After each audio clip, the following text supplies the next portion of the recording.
Hello students, this is Prachi. Welcome to our channel. आज हम करने वाले हैं क्लास 10th का mathematics basic exam paper solve करने वाले हैं 2020-21। तो क्या इंस्ट्रक्शंस दी गई हैं इसके बारे में। This question paper contains two parts A and B. दो पार्ट हैं इसके, ए और बी। दोनों ही पार्ट्स के अंदर इंटरनल चॉइसेस हैं। इंटरनल चॉइसेस क्या होते हैं कि वो जिन क्वेश्चंस में आपको दिया जाता है और, यानी कि या तो ये क्वेश्चन करो या फिर ये क्वेश्चन करो। ओके फिर पार्ट ए के बारे में इन्होंने बताया है कि इसके अंदर दो सेक्शंस हैं। सेक्शन 1 में 16 क्वेश्चन है, जिसके अंदर 5 क्वेश्चंस में आपको चॉइसेस दी जाएंगी। और सेक्शन 2 के अंदर केस स्टडी वाले जो हैं क्वेश्चंस हैं। केस स्टडी क्या होता है, जैसे कि मैं आपको एक बार दिखा देती हूँ। इस तरीके से, यानी कि आपको कोई भी एक केस दे दिया जाएगा, उसको आपने स्टडी करना होगा और उससे रिलेटेड आपको क्या दिए जाएंगे, ऑप्शंस होंगे। उससे रिलेटेड आपके पास क्वेश्चंस होंगे। और जैसे अब इससे रिलेटेड आपके पास 5 क्वेश्चंस होंगे, जिसमें से आपको 4 अटेम्प्ट करने होंगे। राइट, बहुत इजी है, अच्छी बात है ना। 4 क्वेश्चंस तो आपके केस स्टडी के ही हैं, यानी कि आप देखो और समझो और उसके आंसर्स दो। Right, okay. पार्ट बी क्या कहता है? पार्ट बी कहता है कि क्वेश्चन नंबर 21 से लेकर 26 तक बहुत छोटे होंगे, जिनके 2 मार्क्स होंगे। तो यानी कि ये क्वेश्चंस कितने हो गए टोटल, 21 to 6, यानी कि 6 क्वेश्चंस हो गए। फिर 27 to 33 जो होंगे वो 3 मार्क्स के होंगे, ये भी 6 क्वेश्चंस हो गए। और 34 to 36 यानी कि 3 क्वेश्चन जो होंगे वो कितने के होंगे, 5 मार्क्स के होंगे। Internal choice is provided in 2 questions of 2 marks. 2 marks के क्वेश्चन में 2 क्वेश्चंस के अंदर आपको ऑप्शन मिला जाएगा। और 3 मार्क्स के क्वेश्चंस में सिर्फ 2 क्वेश्चन में आपको ऑप्शन दिया जाएगा। और 5 मार्क्स में सिर्फ 1 क्वेश्चन में आपको ऑप्शन दिया जाएगा। राइट, तो इस वीडियो में हम कवर करेंगे कंप्लीट पार्ट ए। और अगर आपको कोई पर्टिकुलर क्वेश्चन देखना है तो आप डिस्क्रिप्शन बॉक्स में जाकर उस क्वेश्चन की टाइम स्टैम्प देख सकते हैं। वहाँ क्लिक करेंगे तो आपका क्वेश्चन वहीं से शुरू हो जाएगा। तो चलिए शुरू करते हैं with question number first. Express 156 as a product of primes. तो सबसे पहले आप लोग मुझे ये बताओ, ये कौन से चैप्टर में से है? तो ये है आप लोगों का फर्स्ट चैप्टर में से। तो चलिए शुरू करते हैं फर्स्ट क्वेश्चन। तो 156 को हमें प्राइम्स का प्रोडक्ट की तरह एक्सप्रेस करना है। कैसे करेंगे हम? 156 के फैक्टर्स बनाएंगे। तो यानी कि ये हो गया 2 की पावर 2, 3 की पावर 1 और 13। तो यानी कि हम कैसे लिख सकते हैं इसको, 156 is equal to 2 multiply 2 multiply 3 multiply 13। या हम लिख सकते हैं 156 इज इक्वल टू 2 की पावर 2, यानी कि जो 2 है वो 2 टाइम्स है, into 3 into 13। This is your answer. Product of primes क्यों बोला गया इसको? क्योंकि आप देख सकते हो जितने भी नंबर्स हैं इसके अंदर ये सभी के सभी प्राइम हैं। प्राइम कौन से होते हैं? जो सिर्फ खुद के टेबल पर जाते हैं। जैसे कि अगर 6 है, 6 को हम प्राइम नहीं बोलेंगे। क्यों? क्योंकि ये 2 से भी कट होता है और ये 3 से भी कट होता है। लेकिन जो 3 है वो सिर्फ अपने ही टेबल से कट होता है, इसीलिए हम उसको क्या बोलेंगे, प्राइम। तो ये होते हैं प्राइम नंबर्स। तो चलिए करते हैं क्वेश्चन नंबर सेकंड। तो हमारा फर्स्ट क्वेश्चन डन है। सेकंड है, write quadratic polynomial sum of zeros is 2 and product is -8। तो ये है आपका सेकंड चैप्टर में से। और अगर अभी तक आप लोगों को कोई प्रॉब्लम है सेकेंड चैप्टर में, तो जिसका लिंक आपको आई बटन पर मिल सकता है फुल चैप्टर का, उस चैप्टर में आपको कोई प्रॉब्लम नहीं रहेगी। तो प्लीज़ आई सजेस्ट एक बार जरूर देखें, सेकेंड चैप्टर वेरी इंपॉर्टेंट। तो हम सेकेंड क्वेश्चन करने वाले हैं। तो write a quadratic polynomial sum of whose zeros is 2 and product is -8। तो यहाँ पर इसको सॉल्व करने के 2 मेथड्स हैं। सबसे पहला मेथड जो 1 मार्क्स के अकॉर्डिंग है, जो इसके अंदर पूछा गया है। और सेम क्वेश्चन अगर 2 मार्क्स में आ जाता तो हम कैसे करते हैं? ठीक है, तो इसको आप ध्यान से देखना। 1 मार्क्स के अकॉर्डिंग तो आपको सिर्फ ये पता होना चाहिए कि सम दे रखा है, आपको सम ऑफ जीरोस दे रखा है 2 एंड प्रोडक्ट ऑफ जीरोस दे रखा है -8। तो आपको यहाँ पर एक इक्वेशन याद करनी थी। वो क्या इक्वेशन थी? x² - sx plus p। यहाँ पर s क्या है, sum of zeros, and p क्या है, प्रोडक्ट ऑफ जीरोस। तो आपने इसकी वैल्यू सीधे सीधे यहाँ पर पुट करनी है और आपका आंसर आ जाएगा।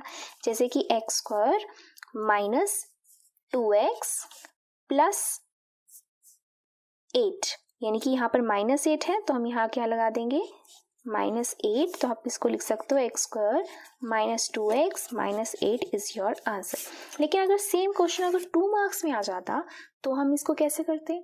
तो हमें पता है सम ऑफ जीरोस क्या होती है, दो जीरोस होती हैं अल्फा बीटा। अल्फा बीटा क्या होता है? Sum of zeros which is equals to minus B by A. अब ये चीज़ें क्या हैं, सब कुछ भूल बैठे हो, है ना? तो इसीलिए मैंने आपको बोला है कि सेकंड चैप्टर एक बार जरूर देखें। मैं आपको एक बार बता देती हूँ। ये होती है एक general quadratic equation, a x square plus b x plus c. A is the coefficient of x square, B is the coefficient of x and C is constant। जब हम इनको सॉल्व करते हैं तो x की दो वैल्यूज आती हैं। तो एक x की वैल्यू को हम बोल देते हैं अल्फा और एक x की वैल्यू को हम बोल देते हैं बीटा। तो ये होती हैं जीरोस। अब सम ऑफ जीरोस किसके इक्वल होता है? माइनस बी बाई ए के। अब यहाँ किसके इक्वल दिया हुआ है? सम 2 के इक्वल दिया हुआ है। तो यहाँ से अगला भी एक बार देख लेते हैं। प्रोडक्ट में आपको बोला गया अल्फा इंटू बीटा, जिसका फॉर्मूला होता है सी बाई ए, जो किसके इक्वल दिया हुआ है? माइनस 8 के। अब दोनों को क्या मैं यहाँ पे 2/1 और माइनस 8/1 लिख सकती हूँ? बिल्कुल। तो यहाँ से a की वैल्यू निकालो, दोनों में 1 आ रही है। b की वैल्यू निकालो, माइनस b इक्वल टू 2, तो b की वैल्यू होगी -2। c की वैल्यू क्या आ रही है? -8। तो अब क्या करने वाले हैं? a b c की वैल्यू आ गई, इसके अंदर पुट कर दो। क्या हो गया? ax स्क्वायर यानी कि 1x स्क्वायर को हम x स्क्वायर लिख सकते हैं, b -2x प्लस c की वैल्यू क्या है? -8। तो ये भी क्या हो गया? आपका आंसर बिल्कुल सेम है। 2 मार्क्स में आए तो सीधा ऐसे करना है, 1 मार्क्स में आए तो ऐसे करना है। चलिए करते हैं क्वेश्चन नंबर 3। तो सेकंड क्वेश्चन हम कर चुके हैं। थर्ड क्वेश्चन क्या है? Given that HCF of 96 and 404 is 4, और हमें LCM बताना है 96 और 404 का। एक और चीज़ मैं आपको बता दूं, जो फर्स्ट क्वेश्चन है और जो थर्ड क्वेश्चन है वो दोनों के दोनों आपके फर्स्ट चैप्टर से हैं। तो अगर अभी तक आप लोगों का फर्स्ट चैप्टर भी वीक है तो आई सजेस्ट एक बार जरूर देखें, जिसका लिंक आपको आई बटन पर मिल जाएगा, कंप्लीट चैप्टर का विद ऑल सॉल्यूशंस। तो यहाँ पर ये देखिए, state fundamental theorem of arithmetic, ये भी फर्स्ट चैप्टर से ही, इसके दोनों के दोनों पार्ट फर्स्ट चैप्टर से ही हैं। तो चलिए शुरू करते हैं क्वेश्चन नंबर 3 का ना। थर्ड के भी दोनों पार्ट हम करेंगे। तो हमने क्वेश्चन लिख लिया है कि HCF हमें दे रखा है 4 और LCM हमें इन 2 नंबर का निकालना है। तो हमें फॉर्मूला याद है? बिल्कुल याद है। क्या फॉर्मूला था? LCM into HCF is equal to product of 2 numbers. ये फॉर्मूला याद रखना। और याद से अगर यहाँ पर 3 नंबर होते तो हम ये फॉर्मूला बिल्कुल नहीं लगाते। LCM into HCF product of 3 numbers कभी नहीं होता, ये सिर्फ 2 नंबर्स के लिए अप्लाई होता है। तो LCM हमें निकालना है, तो हम LCM की जगह पे सिर्फ LCM लिख देते हैं, इंटू HCF आपको कितना दे रखा है? 4 is equal to product of 2 numbers. कौन से 2 नंबर है? 96 एंड 404, सेम यहीं पर है। तो क्या लिखेंगे? 96 इंटू 404। अब 4 यहाँ मल्टीप्लाई का है तो यहाँ आके क्या हो जाएगा? डिवाइड का,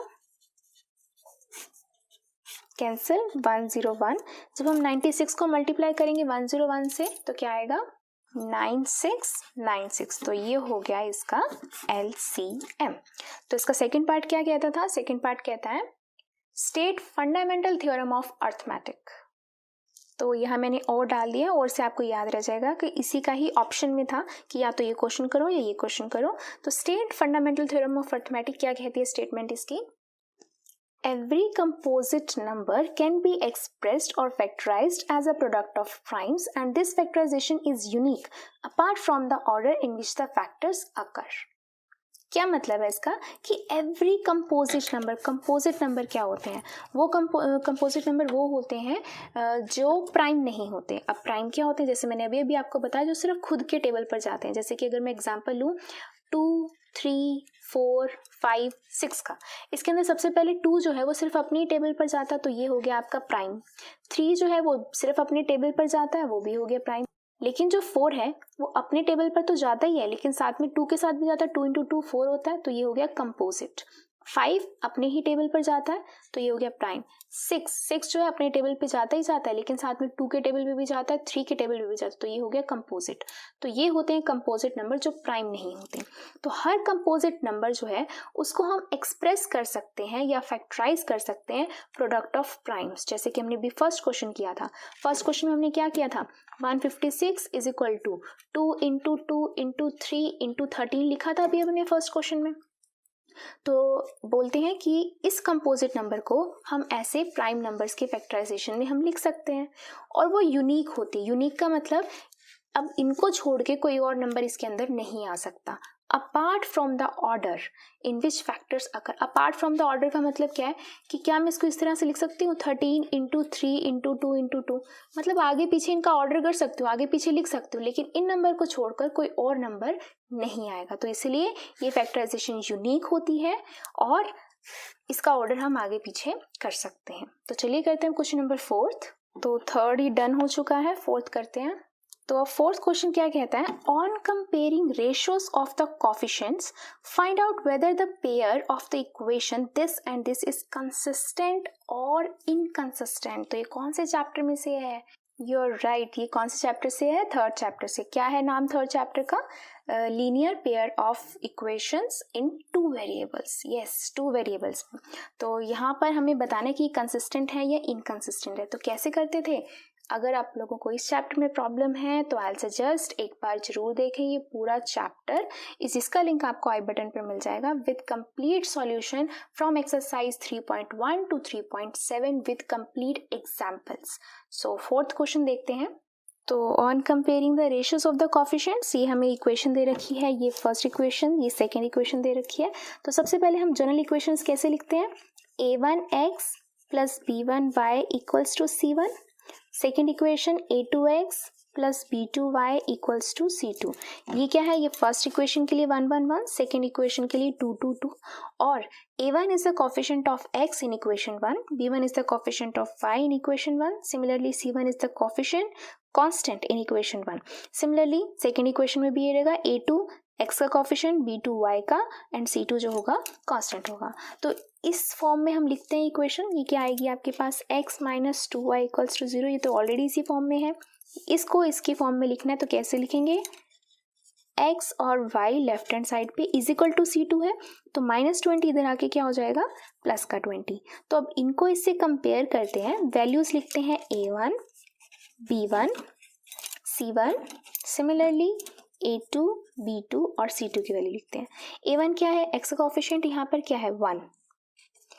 b1 क्या है? y का कोफिशिएंट क्या है यहाँ पर? -2। c1 क्या है यहाँ पर? 0। सिमिलरली a2 सेकेंड इक्वेशन में x का कोफिशिएंट 3, सेकेंड इक्वेशन में y का कोफिशिएंट 4 एंड सेकेंड इक्वेशन में कांस्टेंट इज 20। अब हमने क्या करना है? रेशियोज चेक करने हैं कोफिशिएंट के। रेशियोज कैसे चेक करते हैं? a1 by a2, b1 by b2 and c1 by c2। तो a1 बाई a2 कितना है? 1 बाई 3। सेकेंड b1 क्या है? -2, b2 4, कैंसिल हो जाएगा, यह आएगा -1 बाई 2। c1 क्या है? 0 divide by 20 is equal to 0। तो क्या आपका यहाँ से पता चल रहा है? कुछ सीधी सीधी आपके पास कंडीशन आ गई कि a1 अपॉन में a2 जो है उसका रेशो इक्वल नहीं है b1 बाई b2 के। तो इस टाइप की जो इक्वेशंस आती थी उसको हम क्या बोलते? लाइंस क्या होती थी?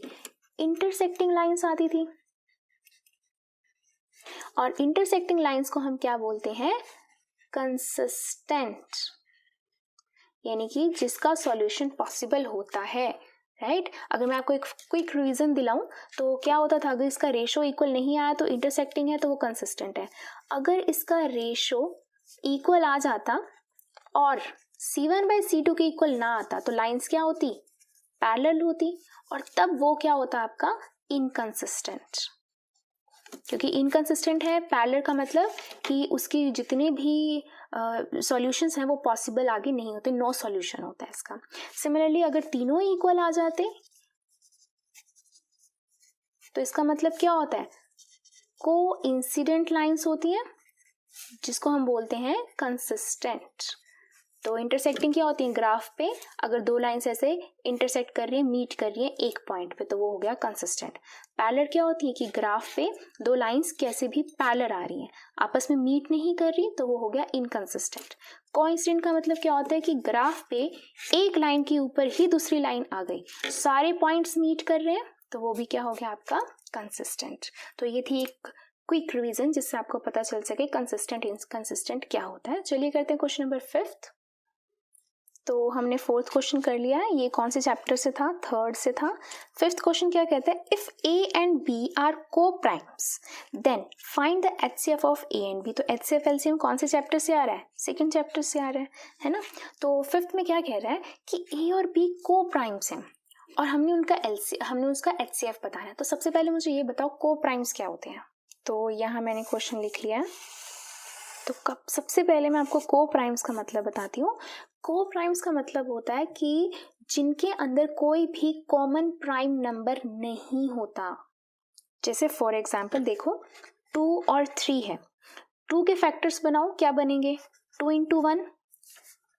3 के फैक्टर्स बनाओ तो क्या बनेंगे? 3 इंटू 1।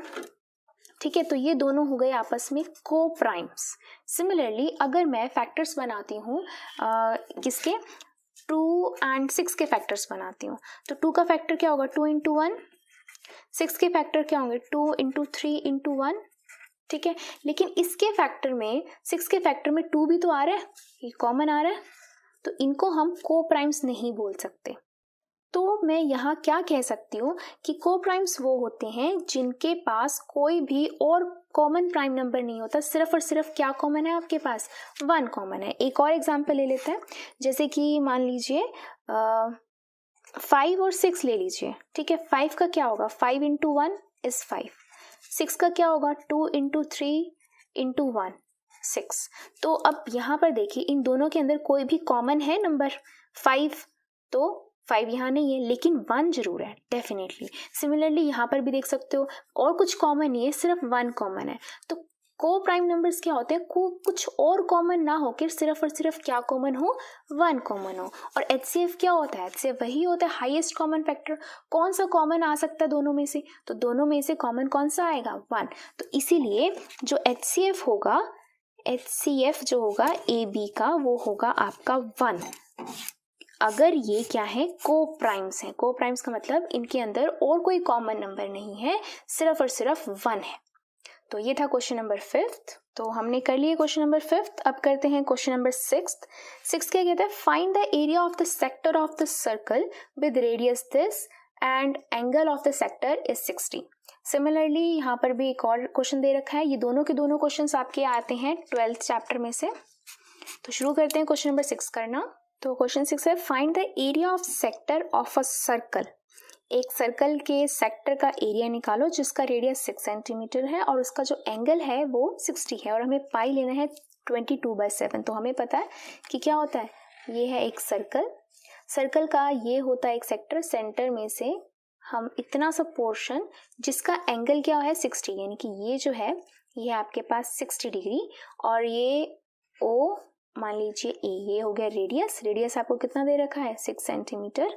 और आपको बोला गया है इसका एरिया निकालना है। एरिया का मतलब क्या है? आपको ये पोर्शन निकालना है। OA मान लेते हैं ये B है, तो ये शेडेड जो एरिया है इसका आपने एरिया निकालना है। तो इसको हम बोलते हैं सेक्टर। इसका फॉर्मूला क्या होता है?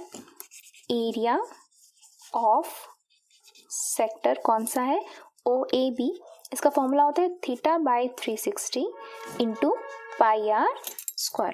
तो अब थीटा क्या होता है? थीटा होता है कितना एंगल बना रहा है ये, वो आपको दे रखा है 60 divide by 360 into πr²। Area है ना, ऑब्वियसली एरिया ऑफ सर्कल है, तो ये हो गया सर्कल का एरिया।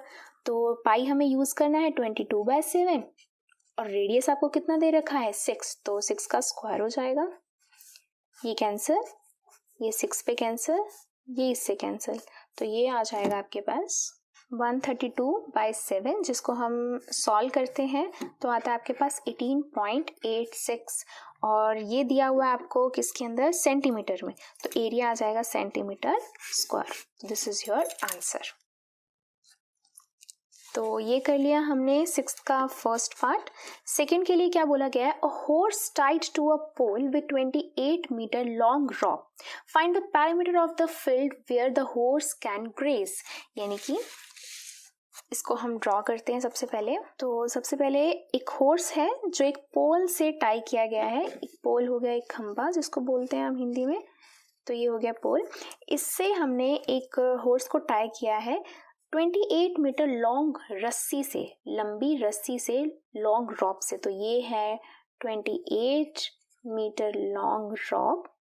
तो यहाँ पर हमने बताना है कि जो हॉर्स है वो कितने पोर्शन में वो ग्रेज कर सकता है, चढ़ सकता है, उसका पैरामीटर बताना है। तो अगर ये 28 मीटर है तो यानी कि वो मैक्सिमम टू मैक्सिमम इतने पोर्शन में ग्रेज कर सकता होगा। अगर वो सर्कल भी ले पूरा टोटल आगे पीछे जाए तो मैक्सिमम एरिया यही होगा कि इसके अंदर वो क्या कर सकेगा, चढ़ सकेगा, ग्रेज कर सकेगा, राइट। तो आपको एक सर्कल दिखाई दे रहा है जिसका रेडियस, मैक्सिमम रेडियस कितना है, 28 मीटर, और हमें बताना है पैरामीटर।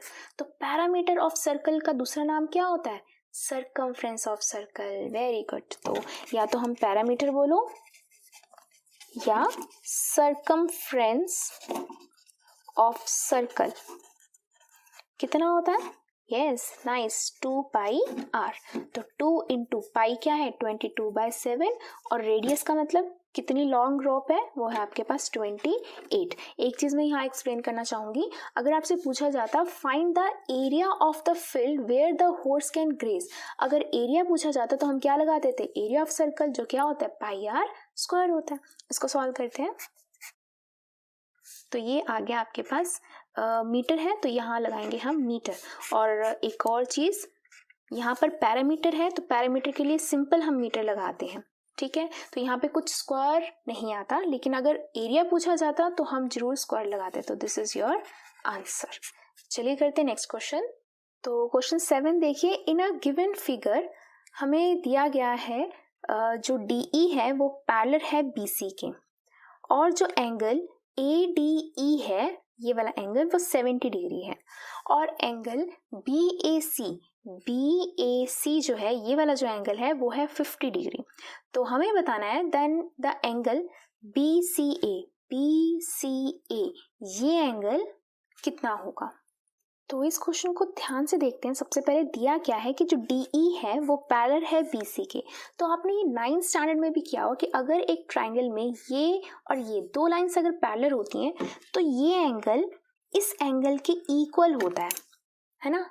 क्या नाम होता है इसका, ये जो सेम साइड पर सेम डायरेक्शन में जो एंगल बन रहे होते हैं उनको एंगल्स को हम क्या बोलते हैं, यस क्या बोलते हैं, कॉरस्पॉन्डिंग एंगल्स। तो मैं यहाँ लिख सकती हूँ कि एंगल ADE इक्वल है एंगल ABC के।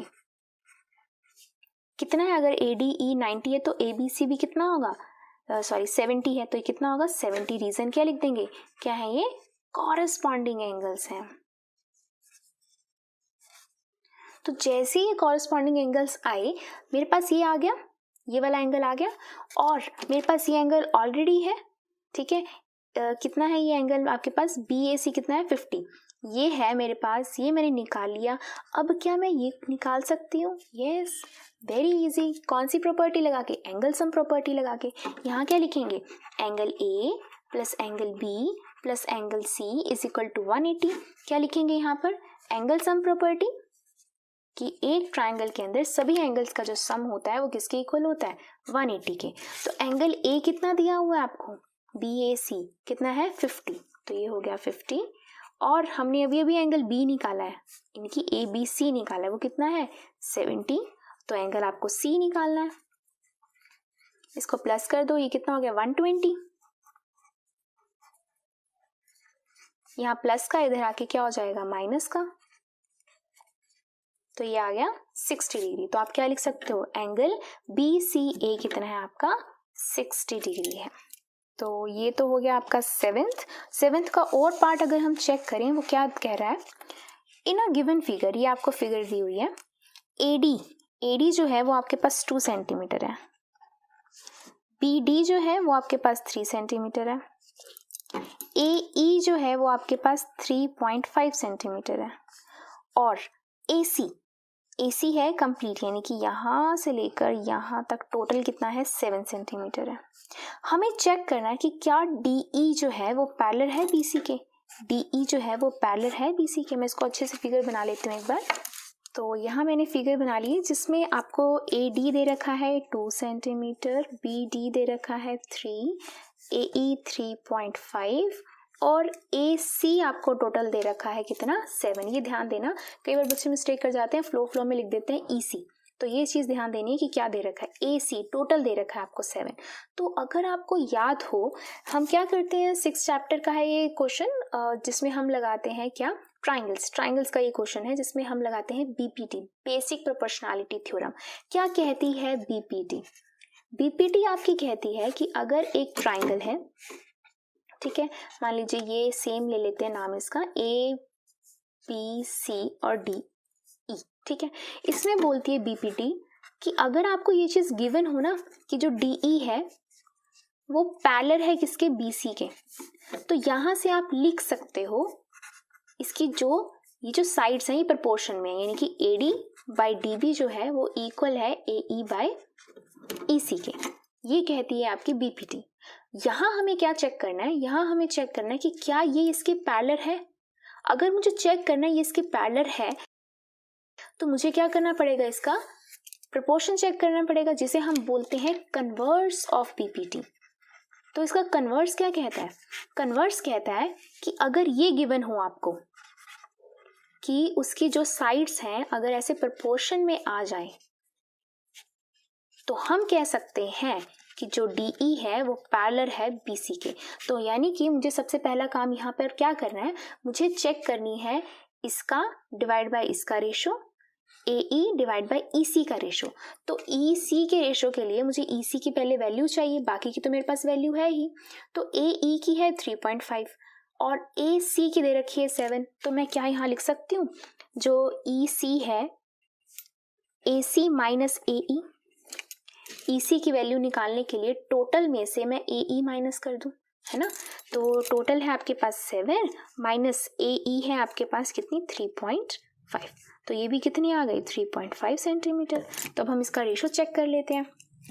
क्या रेशो चेक करना है, AD divide by DB is equal to AE divide by EC, ठीक है, ये हमें रेशो चेक करना है। तो सबसे पहले मैं चेक करने वाली हूँ AD डिवाइड बाई DB का। तो AD है आपके पास 2 और DB है आपके पास कितना, 3। अब चेक करते हैं AE बाई EC का। AE कितना है आपके पास, 3.5 और EC कितना है आपके पास, अभी अभी निकाला 3.5। तो दोनों को कैंसिल करके तो 1 आ गया। क्या इनका रेशो सेम है, नहीं। AD डिवाइड बाई DB का ratio AE divide by EC के रेशो के सेम नहीं आया। तो जैसे नहीं आया तो मैं यहाँ से DE जो है वो पैरेलल नहीं है BC के। अगर रेशो इक्वल आ जाता तो हम लिख देते कि हाँ ये इसके पैरेलल है।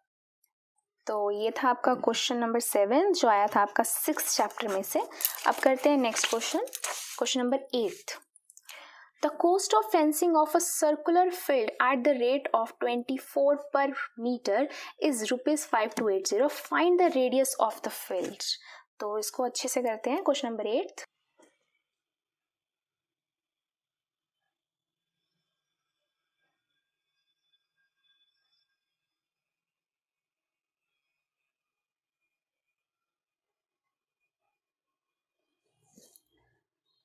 तो क्या कहता है question number 8, the cost of fencing a circular field at the rate of ₹24 per metre is ₹5280. Find the radius of the field. तो यहाँ पर एक सर्कुलर फील्ड है, उसकी फेंसिंग की गई है। फेंसिंग का मतलब क्या होता है कि साइडों में लोहे की तारें लगाई गई हैं और 1 मीटर की फेंसिंग के लिए उसको लगते हैं ₹24 और टोटल फेंसिंग करने के लिए उसको लगते हैं ₹5280। हमें बताना है रेडियस ऑफ द फील्ड। तो रेडियस ये है, राइट। तो हम एक सर्कल का रेडियस कब बता सकते हैं, जब या तो मेरे पास उस इंफॉर्मेशन हो कि उसका एरिया कितना है या इंफॉर्मेशन हो कि उसका सरकमफ्रेंस कितना है, राइट। तो तभी हम क्या बता सकते हैं उसका रेडियस, क्योंकि अगर जितना भी आएगा तो इज इक्वल टू, अगर मान लीजिए 100 भी आता है तो इधर रखेंगे हम इसको। पाई की वैल्यू तो हमें पता ही है 22/7, क्रॉस मल्टीप्लाई करके हम आर की वैल्यू निकाल सकते हैं। यहाँ पर देखते हैं यहाँ पर हमें क्या मिलेगा, एरिया मिलेगा या हमें सरकमफ्रेंस मिलेगा। तो देखो यहाँ पर क्या है, फेंसिंग हो रही है। फेंसिंग का मतलब कि यहाँ पर तारें लगाई जा रही है। फेंसिंग का बीच में तो कोई रोल नहीं है, ठीक है। तो अगर कोई बीच में कोई रोल नहीं है तो मतलब कि हमें बाउंड्री मिल रही है। बाउंड्री का मतलब क्या मिल रहा है, हमें सरकमफ्रेंस मिल रहा है। तो हम यहाँ डील करेंगे सरकमफ्रेंस से। तो यहाँ पर ₹24 लग रहे हैं 1 मीटर की फेंसिंग के लिए। तो हम इसको कैसे लिखेंगे? ₹24 is equal to 1 metre fencing. ठीक है, 24 रुपीज़ लग रहे हैं 1 मीटर की फेंसिंग के लिए। तो 1 रुपये में कितनी फेंसिंग होगी? 1/24 फेंसिंग होगी, राइट। तो अगर 1 रुपये में इतनी फेंसिंग हो रही है तो इतने में कितनी होगी? ये आ गया ना, ये इतने मीटर फेंसिंग हो रही है। तो ₹5280 में कितनी फेंसिंग होगी? तो 1/24 मल्टीप्लाई 5280। तो जब हम इसका कैंसिल करेंगे तो कितना आएगा आपके पास? ये आएगा 220 मीटर कि इतनी मीटर फेंसिंग हुई है, इनकी इतना मीटर हमें मिल गया। यानी कि ये हमें क्या मिला है? ये हमें मिला है सर्कमफ्रेंस ऑफ सर्कुलर फील्ड। कितना मिल गया? 220 मीटर मिल गया। ये किसके इक्वल होता है? 2πr के इक्वल होता है। तो 220 इज इक्वल टू 2, पाई की वैल्यू 22/7, r हमें निकालना है। और यहाँ पर 7 डिवाइड में, तो यहाँ 7 मल्टीप्लाई में, यहाँ पे 2 × 22 मल्टीप्लाई में, तो यहाँ आके डिवाइड में।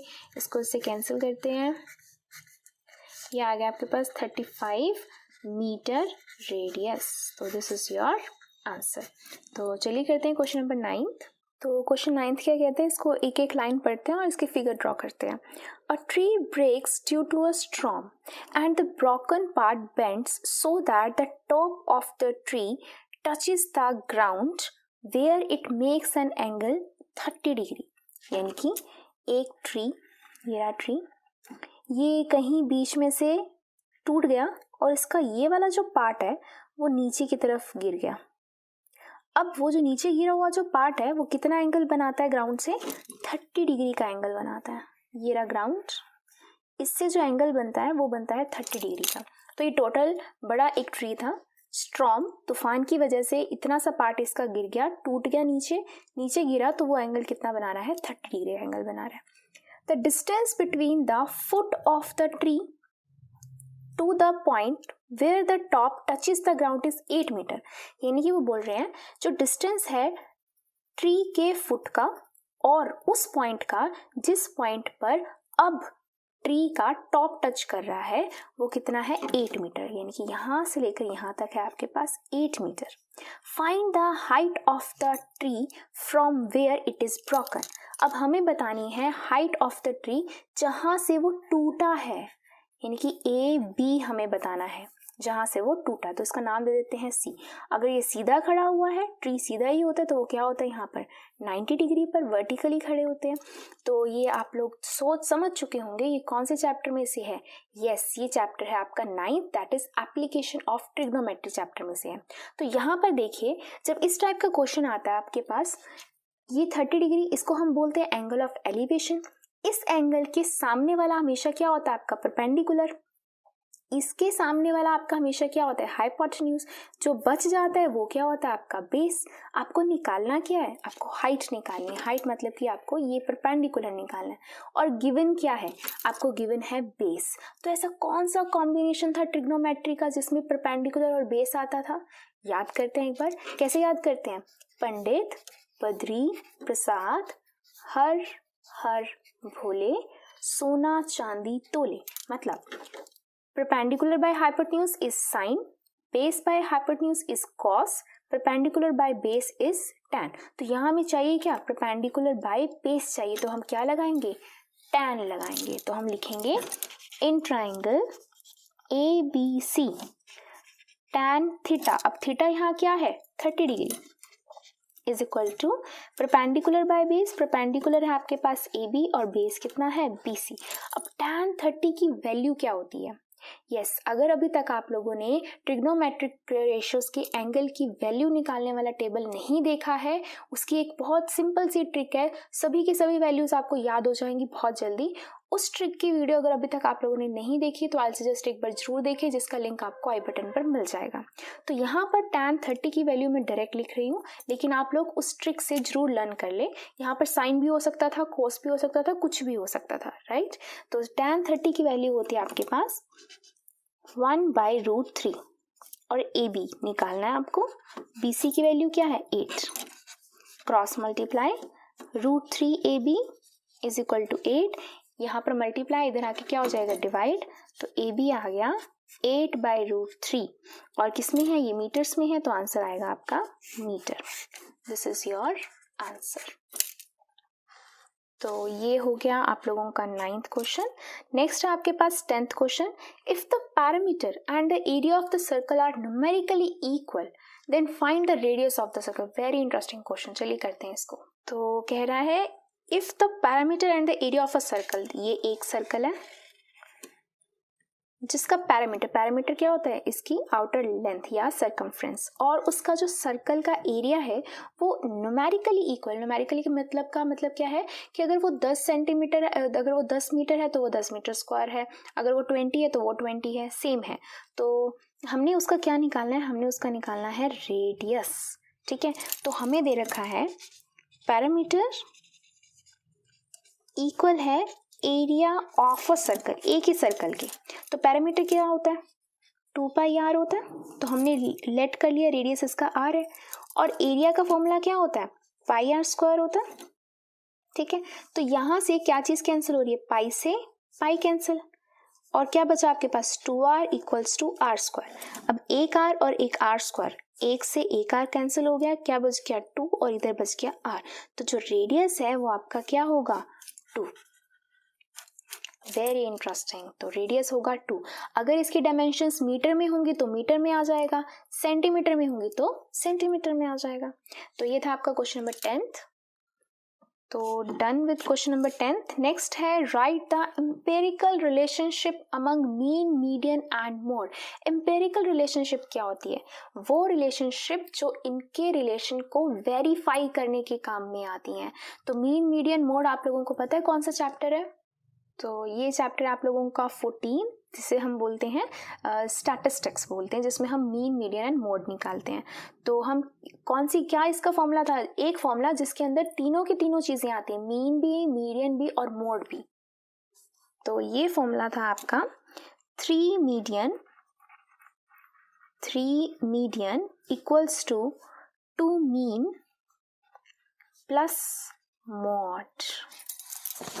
तो ये बहुत इम्पॉर्टेंट है, ये आपका डेफिनेटली या तो 1 मार्क्स में, जैसे इसके अंदर क्वेश्चन पूछ लिया गया कि रिलेशनशिप ही क्या है, फॉर्मूला ही क्या है, तो आपने सीधा सीधा लिख देना है कि 3 median equals to 2 mean plus mode, यानी कि वो फॉर्मूला जिसके अंदर तीनों के तीनों आते हैं। या ये क्वेश्चन इस तरीके से भी आ सकता है कि if the median of the given data is 3 and mean of the given data is 6, find the mod. ठीक है, तो आप इसी के अंदर उनकी वैल्यूज पुट करोगे और मॉड निकाल दोगे। इसका मतलब ये है कि तीनों में से कोई 2 की वैल्यू दी होगी और तीसरी की पूछी जाएगी। तो इस तरह से भी क्वेश्चन आ सकता है, या सीधा इन्होंने फॉर्मूला ही पूछ लिया। ठीक है, नेक्स्ट चलते हैं। To divide a line segment BC internally in ratio 3:5, we draw a ray BX such that angle CBX is an acute angle. What will be the minimum number of points to be located at the equal distance on the ray BX? तो question दोबारा पढ़ते हैं ध्यान से। To divide a line segment BC, एक BC एक line segment है, ये B और ये एक C, इसको हमने डिवाइड करना है 3:5 में। ठीक है, तो 3:5 इधर कहीं आएगा, इस साइड आएगा। ठीक है, तो we draw a ray BX, हमने एक रे ड्रॉ करी है BX such that angle CBX is an acute. तो CBX, BX इधर जाएगी, एक्यूट का मतलब 90 से कम, 90 से कम तो कोई भी जा सकती है। ठीक है, तो ये होता है ना 90, तो इससे कम कोई भी आप रे ड्रॉ करोगे तो एक्यूट एंगल ही बनेगा, राइट। तो what will be the minimum number of the points to be located at equal distance on the ray BX। तो अगर आपको याद हो तो ये कौन से क्वेश्चन में से आ रहा है, ये कौन से चैप्टर में से है, ये आपका चैप्टर है 11th, दैट इज कंस्ट्रक्शन। तो वहां पर कंस्ट्रक्शन में एक्सरसाइज 11.1 का क्वेश्चन नंबर 1 क्या कहता है कि हमें एक लाइन को इतने रेशो में कट करना है। तो टोटल कितना हुआ 8। तो हम क्या करते हैं, यहाँ पर रखते हैं अपनी कंपास और यहाँ से हम इक्वली 8 जो है वो इस तरीके से इक्वली आर्क लगाते हैं। यहाँ से रखी फर्स्ट आर्क, फिर यहाँ से रखी सेकेंड आर्क, फिर यहाँ से third, fourth, fifth, sixth, 7th, 8th, ठीक है, इस तरीके से करते हैं ना हम, तो याद हो तो वो कंस्ट्रक्शन जरूर देखें। तो हमने क्या किया है, मिनिमम नंबर ऑफ पॉइंट्स, तो कितने नंबर ऑफ पॉइंट्स हमने लगाए हैं, कम से कम 8 लगाए हैं। तो हम फिर लास्ट वाले को इससे आगे ज्वाइन करते हैं, कैसे बना के, एक एंगल बना के, ठीक है, यहाँ से एक इसको ज्वाइन करते हैं, फिर हम इसका एंगल मेजर करते हैं। तो वो पूरी की पूरी एक कंस्ट्रक्शन है जिसको हम आगे क्वेश्चंस में करेंगे। बट फॉर दिस क्वेश्चन आपको सिर्फ इतना बताना है कि हम इस लाइन को कितने नंबर ऑफ इक्वल पार्ट्स में लोकेट करते हैं। तो वो हो गए टोटल 8, 3 + 5 दैट इज 8। चलिए करते हैं question number 13th। So we are done with 12th। 13th क्या कहता है, for what values of p does the pair of equations has unique solution. तो करते हैं क्वेश्चन नंबर 13th। तो ये क्वेश्चन है कौन से चैप्टर में से, ये दोनों के दोनों पार्ट्स हैं आपके 3rd चैप्टर में से। क्या कहता है, for what value of p, p की क्या वैल्यू होगी, does the pair of equations, ये और ये इक्वेशन जो है इनके यूनिक सॉल्यूशन होंगे। सबसे पहले अगर आपको याद हो तो यूनिक सॉल्यूशन किसके अंदर था, हमने अभी अभी पढ़ा था कि ग्राफ जिसके अंदर से एक ये लाइन एक दूसरे को इंटरसेक्ट कर रही है, एक पॉइंट पे इंटरसेक्ट कर रही है, तो उसका एक सॉल्यूशन है। एक सॉल्यूशन मतलब कि यूनिक सॉल्यूशन है। तो कौन सी लाइंस हुई, intersecting lines, right, intersecting lines. तो इंटरसेक्टिंग लाइंस की कंडीशन क्या होती है आपके पास, a1/a2 is not equal to b1 by b2, ये कंडीशन होती है इसकी, राइट। तो a1 a2 b1 b2 ये सब चीज़ें क्या है, हमने अभी अभी बात करी थी कि ये फर्स्ट इक्वेशन, तो फर्स्ट इक्वेशन क्या होती है, a1x + b1y is equal to c1। Second equation को हम कैसे लिखते हैं, जनरल इक्वेशन को, a2x + b2y is equal to c2। यहाँ पर फर्स्ट इक्वेशन आपको क्या दे रखी है, 4x + py is equal to, यहाँ पे +8 है, मैं इसके अकॉर्डिंग लिखूंगी तो यहाँ आकर क्या हो जाएगा, ये -8। सेकेंड इक्वेशन को भी हम ऐसे लिखेंगे, 2x + 2y, इधर कांस्टेंट है तो प्लस का 2 इधर आके क्या हो जाएगा, -2। तो अब हमने इसका रेशो चेक करना है। तो रेशो क्या है, a1/a2। तो a1 है क्या आपके पास, a1 क्या होता है, coefficient of x in equation first. a1 है आपके पास 4 और b1 क्या है आपके पास, coefficient of y in equation first. c1 क्या है आपके पास, constant in equation first. a2 क्या है, coefficient of x in equation second that is 2, b2 2 and c2 कितना है, -2। तो हम चेक करने वाले a1/a2। a1/a2 क्या है, 4/p। b1/b2 क्या है आपके पास, सॉरी a2 की वैल्यू है आपके पास 2, तो ये आएगा 2। b1 की वैल्यू क्या है आपके पास p और b2 की वैल्यू क्या है आपके पास 2। तो ये दोनों इक्वल नहीं होने चाहिए, ये कंडीशन आपको दे रखी है। तो 4/2 is not equal to p/2, right. हमें p की वैल्यू चाहिए, तो जब मैं इसको क्रॉस मल्टीप्लाई करूंगी क्या हो जाएगा, 4 2 = 8 इज नॉट इक्वल टू चलता आ रहा है, is not equal to 2p। 2 multiply इधर आके क्या हो जाएगा, डिवाइड, कैंसिल होके आ गया आपके पास 4 which is not equal to p। अब इसका मतलब क्या है, इसका मतलब ये है कि all the values of p are acceptable except 4, या एक्सेप्टेबल या फिर पॉसिबल, यानी कि सारी की सारी वैल्यूज जो होंगी p के लिए वो पॉसिबल हैं, एक्सेप्टेबल हैं, सिर्फ 4 नहीं होना चाहिए। अब इसका मतलब क्या है, इसका मतलब ये है कि ध्यान से देखो, 4/2 2 हो गया, ठीक है, कैंसिल करके 2 आ गया। अब यहाँ पर भी अगर 4/2 कैंसिल होकर 2 आ जाएगा तो ये रेशो तो सेम नहीं रहेगा ना। हमें कंडीशन दे रखी है कि ये इक्वल नहीं आनी चाहिए, तो अगर यहाँ पर 4 आ जाएगी वैल्यू p की तो दोनों इक्वल हो जाएंगे। इसके लिए इन्होंने बोला कि सारी की सारी वैल्यूज p के लिए पॉसिबल है, सिर्फ 4 नहीं होना चाहिए। जैसे यहाँ पर p की वैल्यू 4 आई, आपकी ये वाली कंडीशन सेटिस्फाई नहीं होगी, आप नहीं कह सकते कि उसके यूनिक सॉल्यूशंस हैं। सो ये था आपका क्वेश्चन नंबर 13। इसका करते हैं अब और पार्ट।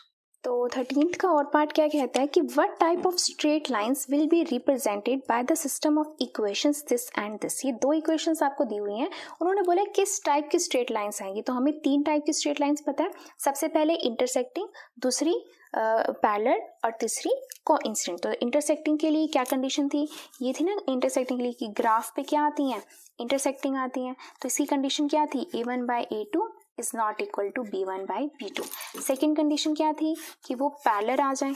तो पैरेलल के लिए क्या होती है condition, A1/A2 equal to B1/B2 but is not equal to C1/C2। Third क्या होती है, कोइंसिडेंट की एक ही लाइन के ऊपर दूसरी लाइन आ जाए। तो उसकी कंडीशन क्या है, A1/A2 equal to B1/B2 equal to C1/C2। ठीक है, तो हमने अब चेक करना है तीनों में से कौन सी कंडीशन लगती है।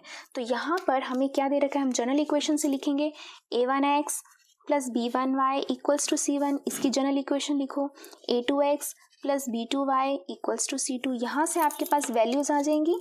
A1 की वैल्यू क्या है 2, B1 की वैल्यू 3, C1 की वैल्यू 5। सिमिलरली A2 की वैल्यू 4, B2 की वैल्यू 6, C2 की value 7।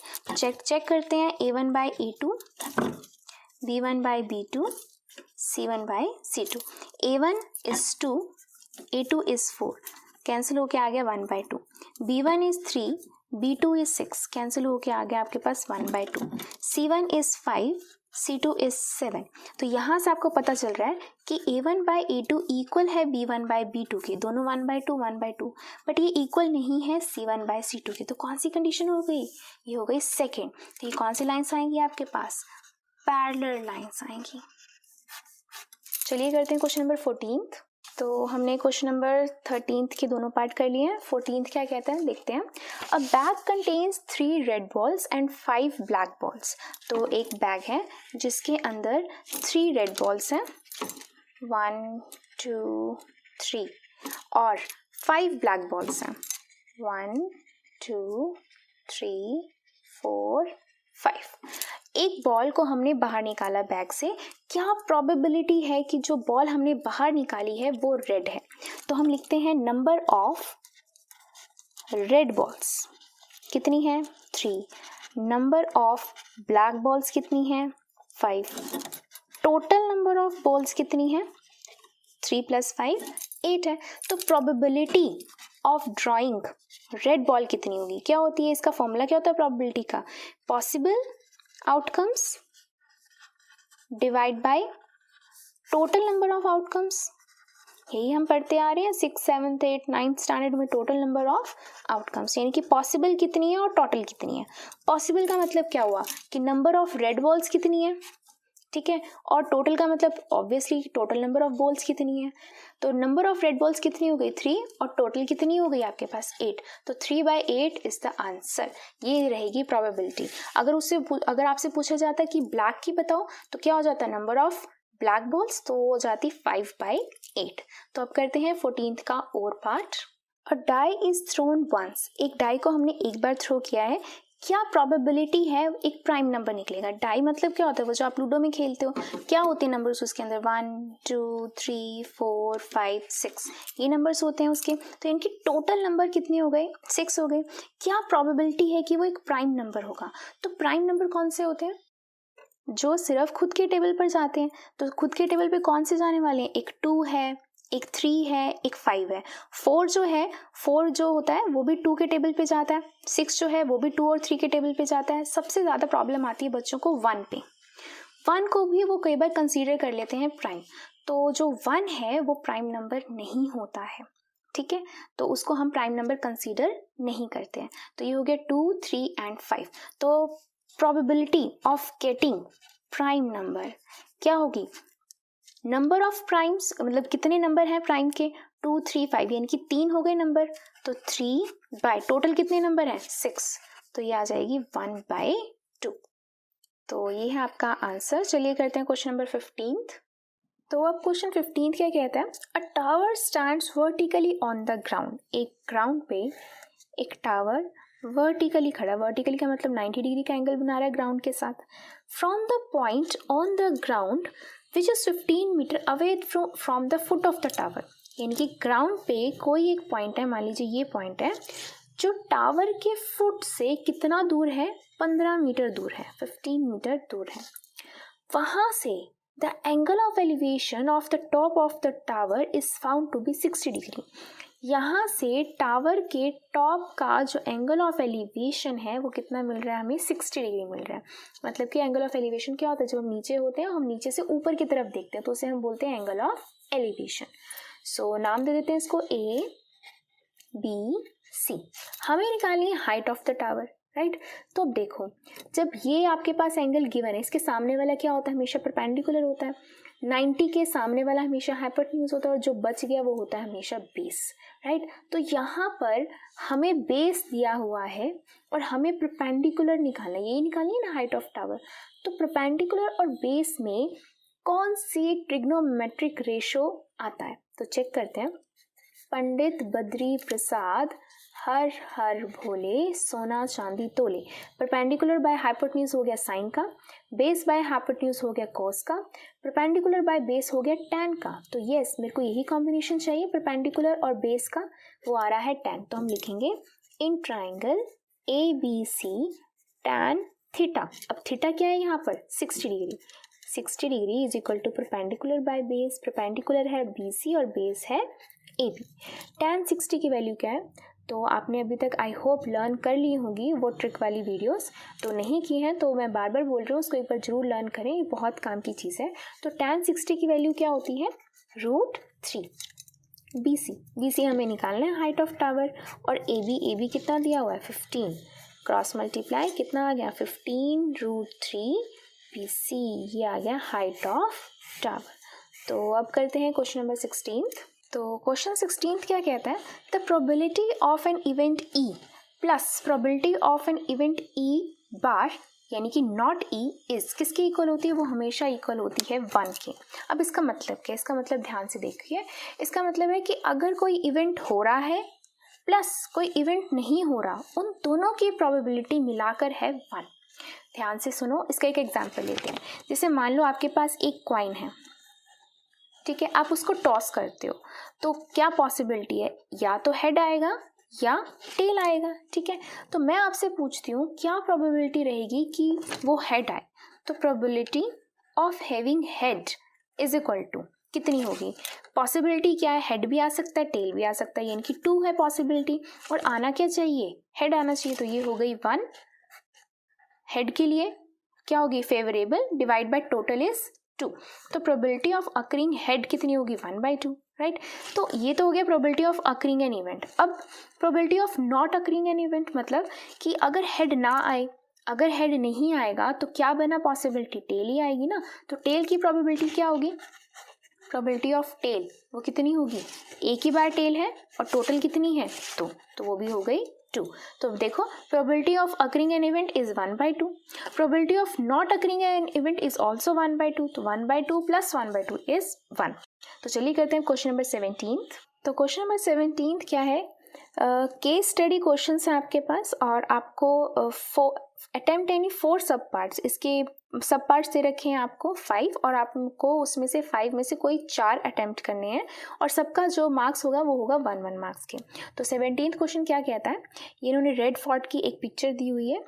Mathematics teacher of a school took her 10th standard students to show Red Fort. एक मैथमेटिक्स के टीचर स्कूल के वो 10th स्टैंडर्ड को रेड फोर्ट दिखाने के लिए लेकर गए हैं। It was a part of educational trip, एक एजुकेशनल ट्रिप का एक पार्ट था। The teacher had interest in history as well, teacher का हिस्ट्री में भी इंटरेस्ट था। She narrated the fact of the red fort to the student, उन्होंने red fort के बारे में फैक्ट्स बताए स्टूडेंट्स को। फिर टीचर ने कहा इस इमारत को अगर हम ध्यान से देखते हैं तो क्या है, सॉलिड फिगर्स का कॉम्बिनेशंस हैं। सॉलिड फिगर्स का मतलब क्या होता है, जैसे कि कोन है, हेमिस्फीयर है, स्फीयर है, सिलेंडर है, इन सबको हम बोलते हैं सॉलिड फिगर्स। तो उसने टीचर ने देखा और उनको बोला कि इसके अंदर सॉलिड फिगर्स का कॉम्बिनेशन है। There are 2 pillars which are cylindrical in shape, 2 pillar हैं जिनकी जो शेप है वो सिलेंड्रिकल शेप है। And also 2 domes at the corner which are hemispherical, corner के ऊपर 2 डॉम्स हैं और जिनकी शेप हेमिस्फेरिकल है। मैं आपको एक बार याद दिला देती हूँ, सिलेंड्रिकल शेप इस तरीके की होती है, हेमिस्फेरिकल शेप इस तरीके की होती है, आप देख सकते हो कि डॉम की शेप इस तरीके की है, और जो पिलर्स हैं उनकी शेप सिलेंड्रिकल शेप है सीधी, ठीक है।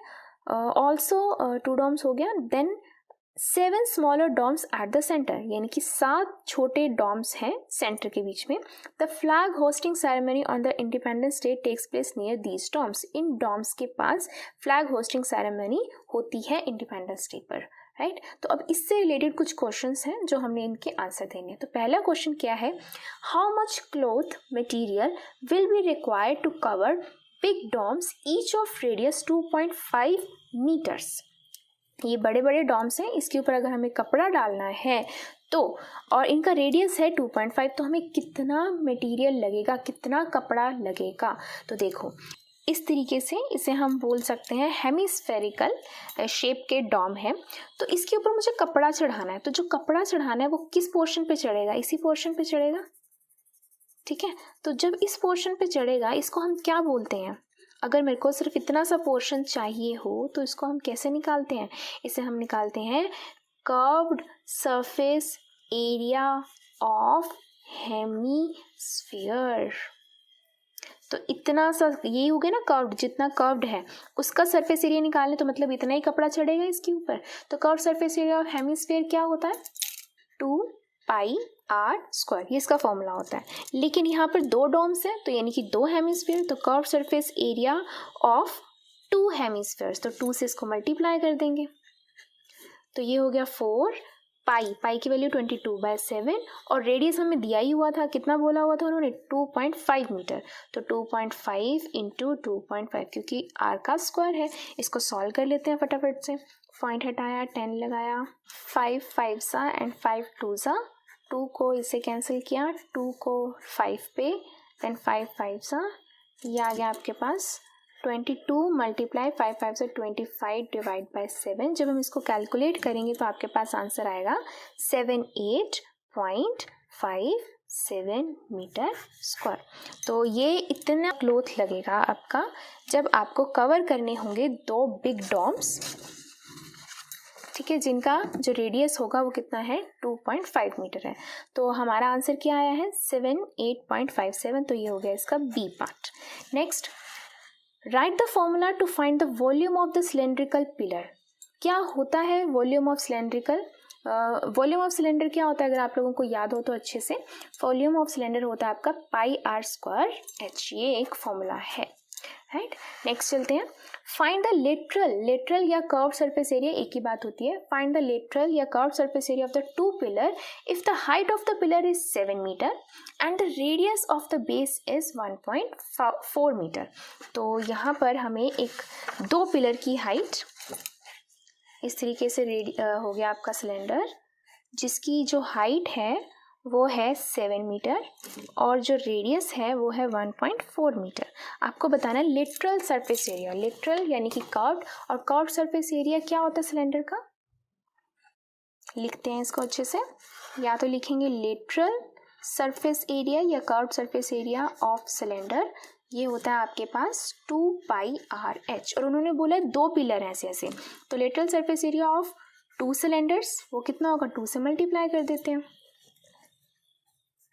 अब 2 2 ज़ा 4, पाई है 22/7, रेडियस है 1.4 और हाइट कितनी है 7. सॉल्व करते हैं इसको. पॉइंट हटाया, 10 लगाया, 7 से 7 कैंसिल, इसको मल्टीप्लाई करते हैं. 1 2 3 2 आएगा, इसको मल्टीप्लाई करके डिवाइड बाय 10 है. अगर 10 है तो हम क्या लगा देंगे, पॉइंट लगा के 0 लगा देंगे. तो ये आ जाएगा लेटरल सरफेस एरिया, तो उसके लिए क्या लगाते हैं हम, मीटर स्क्वायर. तो दिस इज योर आंसर. तो ये हो गया इसका थर्ड पार्ट का आंसर आया 1 2 3, ये आ गया बी पार्ट. नेक्स्ट करते हैं. How much is the volume of the hemisphere if the radius of the base is 3.5 metre. हमें बताना है वॉल्यूम ऑफ हेमिस्फीयर कितना होगा. तो वॉल्यूम ऑफ हेमिस्फीयर क्या होता है, लर्न, अगर आपको याद है तो वॉल्यूम ऑफ हेमिस्फीयर होता है आपके पास 2/3 πr³. yes, you need to learn formulas. तो 2/3 पाई 22/7, और रेडियस कितना दिया हुआ है आपको रेडियस दिया हुआ है 3.5. तो लिख देते हैं 3.5 का क्यूब, यानी कि 3.5 3 टाइम्स लिखा जाएगा. ठीक है, तो अब क्या करेंगे, इसका पॉइंट हटाते हैं, 10 लगाते हैं, 7 5 सा 35, 5 को इससे कैंसिल किया, 2 को इससे कैंसिल कर दिया। तो नेक्स्ट देखते हैं, 5 7 सा 35, 5 2 सा 2 को इससे कैंसिल कर दिया, ये आ गया आपके पास 11।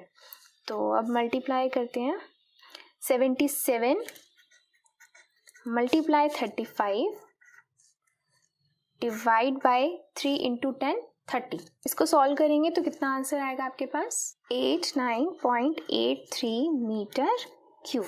तो ये आंसर आएगा। देखते हैं कौन सा ऑप्शन करेक्ट है इसका।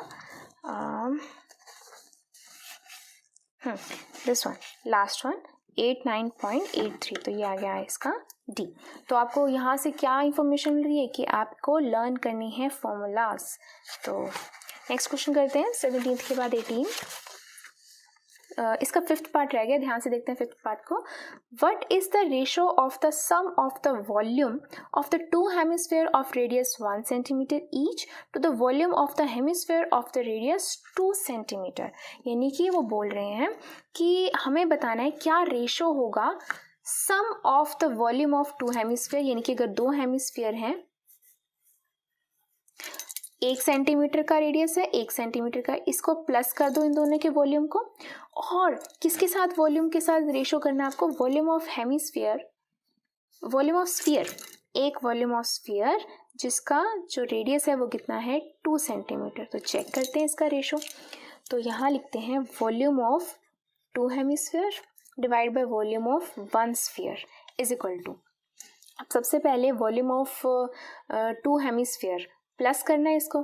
तो क्या हो जाएगा, वॉल्यूम ऑफ 2 हेमिस्फीयर क्या होता है, 2/3 pi r cube plus 2/3 pi r cube divide by volume of 1 hemisphere कितना होता है, 4/3 पाई आर क्यूब। ठीक है, ऊपर प्लस करते हैं, क्या आएगा 4/3 pi r cube divide by 4/3 pi r cube. ठीक है, अब ये है हेमिस्फीयर का रेडियस और ये है स्फीयर का रेडियस। क्या कैंसिल हो रहा है, 4/3 से 4/3 कैंसिल, पाई से पाई कैंसिल। अब ये है रेडियस ऑफ हेमिस्फीयर का क्यूब, कितना दे रखा है वो 1 सेंटीमीटर, तो 1 × 1 × 1 divide by radius of sphere का क्यूब, तो 2, वो कितना दे रखा है 2 × 2 × 2 1 डिवाइड बाय 2 2 = 4 4 2 = 8। तो कितना हो गया 1:8। तो कौन सा आंसर करेक्ट हुआ आपका, बी वाला। ठीक है, तो अब करते हैं 18th क्वेश्चन। 18th क्वेश्चन में बोला है class 10th student of secondary school in Krishna Nagar have been allotted a rectangular plot of land for the gardening activities. Krishna Nagar में एक स्कूल है जिसके स्टूडेंट्स को एक रेक्टेंगुलर प्लॉट अलॉट किया गया है वहाँ पर गार्डनिंग करने के लिए। Saplings of the gulmohar are planted on the boundary at the distance of 1 meter from each other. गुलमोहर की जो पत्तियां हैं या कलियां हैं उनको हमें लगाना है 1-1 मीटर की दूरी पर।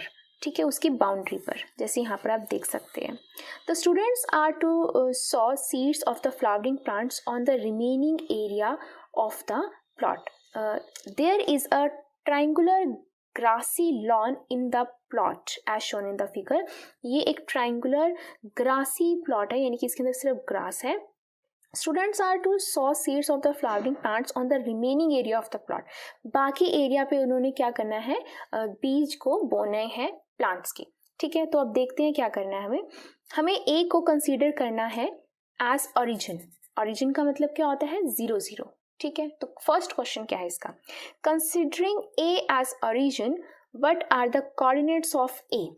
तो सबसे पहले ये अगर एक्स एक्सिस है और ये अगर वाई एक्सिस है और ए आपका, ये वाई हो गया, ये एक्स हो गया, और ए अगर आपका ओरिजिन है तो ओरिजिन के क्या होते हैं कोऑर्डिनेट्स, दैट इज 0 0। कौन सा ऑप्शन करेक्ट हो गया आपका, सी ऑप्शन करेक्ट हो गया। नेक्स्ट चलते हैं। नेक्स्ट उन्होंने बोला है What are the coordinates of P? P के coordinates क्या हैं, ध्यान से देखो। चलते हैं इसको P पे काउंट करते हैं। P ये है, X पे क्या आ रहा है, 4 आ रहा है, 1 2 3 4, और Y पे कितना आ रहा है, काउंट करते हैं, 1 2 3 4 5 6। तो पहले कैसे लिखते हैं, X के कोऑर्डिनेट्स लिखते हैं, फिर Y के कोऑर्डिनेट्स लिखते हैं। तो P के क्या कोऑर्डिनेट्स बने, 4 और 6। तो देखते हैं कौन सा ऑप्शन करेक्ट है इसका। First 4 and 6। नेक्स्ट क्वेश्चन है आपका, what are the coordinates of R. चलिए अब आर के कोऑर्डिनेट्स चेक कर लेते हैं। आर के कोऑर्डिनेट्स देखो कहाँ तक आ रहा है, पहले एक्स के देखते हैं। ये आ रहा है आपका 6 पे, 6। और वाई के लिए कहाँ आ रहा है, ये वाई के लिए इस तरीके से आ रहा है, तो 1 2 3 4 5, तो ये आ रहा है 5 पे। ये हो गया 6 एंड 5, तो पहले एक्स एक्सिस फिर Y axis, this is 6 and 5। तो कौन सा ऑप्शन करेक्ट है, लेट्स सी। आर के लिए 6 एंड 5, तो फर्स्ट ऑप्शन करेक्ट है। नेक्स्ट देखते हैं, what are the coordinates of D. अब डी के कोऑर्डिनेट्स देखते हैं, डी क्या है, डी कहाँ है, ये नहीं, ये डी है, राइट। ध्यान से देखो इसको, ये डी है। क्या है इसके कोऑर्डिनेट्स, काउंट करते हैं। एक्स एक्सिस पे कितने हैं, 10 तो यहीं पर ही है, 11 12 13 14 15 16, तो ये आ गया 16 पॉइंट पर डी पड़ा हुआ है। और वाई एक्सिस तो है ही नहीं यहाँ पर, तो वाई हो गया 0, तो इसके कोऑर्डिनेट्स कितने आने चाहिए, एक्स एक्सिस के लिए 16, वाई के लिए 0। तो ऑप्शन देखते हैं 16 0 कहाँ पर बनता है इसका ऑप्शन। हाँ, ये रहा आपका A part, this is 16 and 0, बिल्कुल करेक्ट। चलिए नेक्स्ट करते हैं question, what are the coordinates of P if D is taken as the origin. अगर डी को हम ओरिजिन की तरह लें तो पी के कोऑर्डिनेट्स क्या बनेंगे। तो अगर डी को हम ओरिजिन की तरह लेते हैं तो ये हो गया 0, ये हो गया 1 2 3 4 5 6 7 8 9 10 11 12, तो ये आ रहा है 12 पे।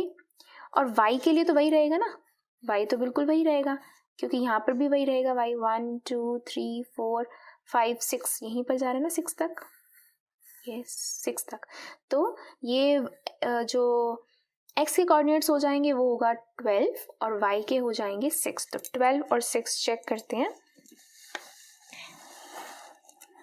यहाँ पर है 12, हाँ ये आएगा -12। क्यों, ध्यान से देखिए, अगर ये ओरिजिन होता है तो देखो क्या होता है, ये एक्स एक्सिस ये वाई एक्सिस, इधर जाते हैं तो पॉजिटिव लेते हैं, इधर जाते हैं तो नेगेटिव लेते हैं। तो अगर ये मैंने ओरिजिन लिया है, इधर लेकर जा रही हूँ, तो मैं क्या बनेगा, ये सारे के सारे किस में आएंगे, नेगेटिव के अंदर वैल्यूज आएंगे। तो 12 आपका क्या बनेगा, माइनस का, तो -12 और जो y होगा वो होगा 6, तो this is your B option correct. तो चलिए करते हैं क्वेश्चन नंबर 19। तो क्वेश्चन 19 की ये फिगर दी हुई है, उन्होंने बोला Rahul is studying in 10th standard, he is making a kite to fly it on Sunday. तो एक काइट बना रहे हैं, संडे को उसने उड़ानी है उसे। Few questions came to his mind while making the kite, कुछ क्वेश्चंस उसके माइंड में आए, और give answers to his questions by looking at the figure. Figure को देख के हमने आंसर्स देने हैं। राहुल टाइड, फर्स्ट है Rahul tied the sticks at what angle to each other. कितने एंगल पर राहुल ने स्टिक्स को टाई किया है। ये एक स्टिक, ये दूसरी स्टिक, आप देख सकते हो ये दोनों की दोनों इस तरीके के हैं, such that they are perpendicular to each other. तो अगर आपको इस तरीके से नहीं समझ में आता तो मैं आपको एक और फिगर बनाकर दिखाती हूँ। ये आपने सुना ही होगा काइट रोम्बस की फिगर के बारे में, ठीक है। ये एक रोम्बस होता है काइट रोम्बस, जिसके जो डायगोनल्स होते हैं वो 90 डिग्री पे इंटरसेक्ट करते हैं एक दूसरे को, राइट। तो यहाँ पर क्या है, यहाँ पर भी तो एक काइट है, काइट रोम्बस है, उसकी जहाँ पर स्टिक लगाई है, यहाँ स्टिक लगाई, तो बीच में उनका एंगल कितना बन रहा होगा एक दूसरे का, 90 डिग्री का एंगल बन रहा। नेक्स्ट क्वेश्चन क्या है, which is the correct similarity criteria applicable for the smaller triangles at the upper part of this kite? So question 19 का second part करते हैं, क्या कहता है, which is the correct similarity criteria applicable for the smaller triangles at the upper part of this kite? ये kite है, ठीक है, इसके upper part में जो smaller triangles बन रहे हैं, इसके अंदर कौन सा similarity criteria यूज होगा। तो सबसे पहले आपको पता होना चाहिए कौन कौन से similarity criteria आपको पता है। तो ये कोई भी सिमिलैरिटी क्राइटेरिया नहीं होता, ये कॉन्ग्रुएंसी क्राइटेरिया होता है। सिमिलरली SSA भी कोई भी क्राइटेरिया नहीं होता आपका। यस, आप ये बोल सकते हो एंगल एंगल, सिर्फ एंगल एंगल जो होता है वो एक सिमिलैरिटी क्राइटेरिया होता है, बट एंगल एंगल साइड नहीं हो सकता, या होगा भी तो दो एंगल हैं तो ठीक है आप सिमिलैरिटी बोल सकते हो। बट हमें पता है कि angle angle, side side side angle, side angle, ये 3 सिमिलैरिटी क्राइटेरियाज नोन है। तो इसके अंदर से कौन सा सिमिलैरिटी क्राइटेरिया आ रहा है? SAS। लेकिन ये अप्लाई कैसे हो रहा है? लेट अस सी। उन्होंने बोला है कि अगर इन 2 ट्राइंगल्स को सिमिलर प्रूव करना हो तो कौन सा सिमिलैरिटी क्राइटेरिया यूज होगा। तो मैंने अभी आपको बताया कि दोनों डायगोनल्स किस पे इंटरसेक्ट करते हैं? 90 डिग्री पे करते हैं। तो इसको नाम दे देते हैं, मान लीजिए ये A है, ये B है, ये C है और ये मान लेते हैं D है। तो इन 2 ट्राइंगल्स को अगर हमें सिमिलर प्रूव करना हो तो हम कैसे प्रूव करेंगे? सबसे पहले आपको पता है कि जो अपर वाला होता है ना, ये जो डायगोनल होता है, ये और ये पार्ट इक्वल होता है, ठीक है। जो स्मॉलर डायगोनल है वो इक्वल होता है, लेकिन एक और चीज मैं ऐड करना चाहूंगी, ये इक्वल नहीं होते, ठीक है। तो ये आ गया आपके पास एक साइड, ये आ गया आपके पास एक एंगल, ठीक है, 90-90 का, और ये दोनों ट्राइंगल्स के अंदर कॉमन साइड आ गई। तो ये हो गया SAS सिमिलैरिटी क्राइटेरिया। तो ऑप्शन बी इज करेक्ट। और थर्ड क्वेश्चन में क्या पूछा गया है? Sides of 2 similar triangles are in the ratio 4:9। Corresponding medians of these triangles are in the ratio। अगर 2 सिमिलर ट्राइंगल्स हैं जिनका जो रेशियो है 4:9 है, मैं 2 सिमिलर ट्राइंगल्स बना देती हूँ एक बार। तो ये 2 सिमिलर ट्राइंगल्स बना दिए मैंने, ABC सिमिलर है PQR की, ठीक है। तो उन्होंने बोला है अगर इनकी जो साइड्स का जो रेशियो है वो रेशियो है 4:9, आपको उनके मीडियंस का रेशियो बताना है। तो ये मैं मीडियन ड्रॉ कर देती हूँ, ये है D और इसको मान लेते हैं M, ठीक है। तो आप लोग ये देख सकते हो कि अगर एक पूरा ट्राइंगल एक ट्राइंगल के सिमिलर है तो उसका मीडियन उस ट्राइंगल्स को हाफ पार्ट में कट करेगा, तो हाफ पार्ट भी क्या होगा? उसका सिमिलर होगा, ठीक है। इसका एक प्रॉपर प्रूफ होता है जिसको मैं एक एक्स्ट्रा वीडियो में बनाऊंगी, तो आप वहां से इसको और ज्यादा क्लियर देख सकते हो। तो यहाँ पर कहने का क्या मतलब है कि एक प्रॉपर्टी होती है कि अगर ट्राइंगल की साइड्स जिस रेशो में होती है उसी रेशो में आपका मीडियन भी होता है। मैं एक छोटी सी लाइन में इसका रीजन अगर बताना चाहें तो आप ये कह सकते हो, अगर पूरा ट्राइंगल आपका सिमिलर है तो उसका आधा पार्ट भी तो एक दूसरे के सिमिलर होगा, तो उसका रेशो भी उतना ही होगा। प्रूफ के लिए मैं आपको ऑलरेडी बता चुकी हूँ कि हम एक एक्स्ट्रा वीडियो बनाएंगे तो उसमें आपको और क्लियर होगा। तो अगर इनका रेशो 4:9 है तो मीडियन का भी रेशो कितना होगा? 4:9 होगा। तो चलिए करते हैं अब इसका 4th part. In a triangle, if the square of one side is equal to the sum of the squares of the other 2 sides, then the angle opposite to the first side is right angle. This theorem is called क्या है? In a triangle, if, अब ध्यान से देखिए, if वाली statement आपको ना given होती है ना। हमें गिवन क्या है? अगर एक राइट एंगल ट्राइंगल है, ये है right angle triangle ABC, if the square of one side is equal to the sum of the squares of the other 2 sides, in 2 sides के स्क्वायर के इक्वल है, जो एंगल फर्स्ट साइड के opposite बन रहा है वो 90 होगा। ये हमें गिवन है और हमें बोला गया है ये 90 है। तो ये कौन सी थ्योरम है?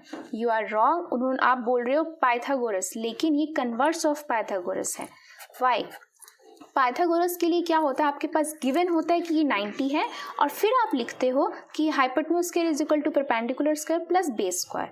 लेकिन इन्होंने बोला है कि आपको गिवन है कि ये स्क्वायर प्लस इसका स्क्वायर ये गिवन है, और आपको बोला गया है, यहाँ से कंक्लूजन निकलता है कि ये 90 है, बिल्कुल उसका कन्वर्स हो गया। तो इसीलिए हम इसको बोलेंगे क्या कि क्या है आपका कन्वर्स ऑफ पाइथागोरस है, ठीक है। ओके, नेक्स्ट चलते हैं इसका। 5th आता है, what is the area of the kite formed by 2 perpendicular sticks of length 6 cm and 8 cm? क्या होगा एरिया ऑफ काइट? आपको पता है ये एरिया क्या है? Area of rhombus. Area of rhombus किसके इक्वल होता है? हम लिखते हैं area of rhombus half into product of its diagonals, इसके डायगोनल्स का प्रोडक्ट। तो ये डायगोनल्स ही है जो स्टिक्स बनी है, वो कितना हो गया? 1/2 6 × 8 3, ये आ गया 3 × 8 दैट इज 24 सेंटीमीटर स्क्वायर। तो कौन सा ऑप्शन करेक्ट है? ये ऑप्शन आपका C करेक्ट है। चलिए करते हैं question number 20th। Question 20th क्या कहता है? Due to heavy storm an electric wire got bent as shown in the figure, it followed a mathematical shape, answer the following questions below. तो ये कोई एक मैथमेटिकल शेप ली गई है अगर एक इलेक्ट्रिक वायर को हम इस तरीके से बेंड करते हैं। तो हमें इसके सबसे पहला क्वेश्चन है कि name the shape in which the wire is bend. तो सबसे पहले उन्होंने बोला स्पायरल। स्पायरल क्या होता है? स्प्रिंग जैसा होता है, ठीक है, ये स्प्रिंग तो नहीं दिख रहा हमें। फिर आता है एलिप्स। एलिप्स क्या होता है? एलिप्स इस तरीके की शेप होती है एलिप्स की, ऐसे।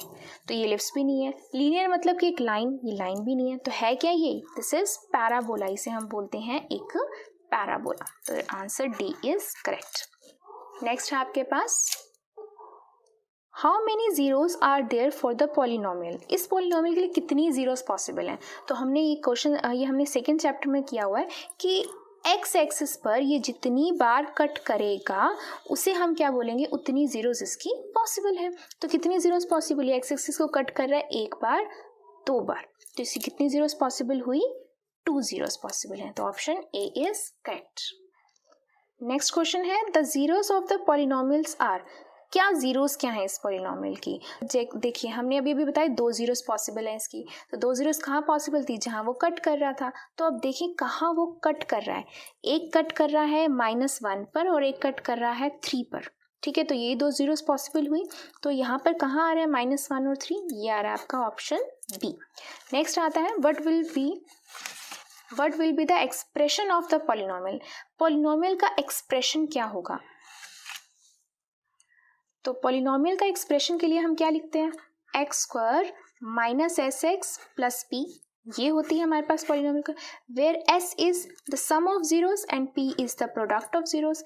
जीरोस कौन कौन सी आई हैं आपके पास? -1 और 3 आई है। इनका सम करो, -1 + 3 विच इज इक्वल टू +2, और प्रोडक्ट करो -1 × 3 दैट इज इक्वल टू -3। बस इसके अंदर वैल्यूज पुट कर देते हैं।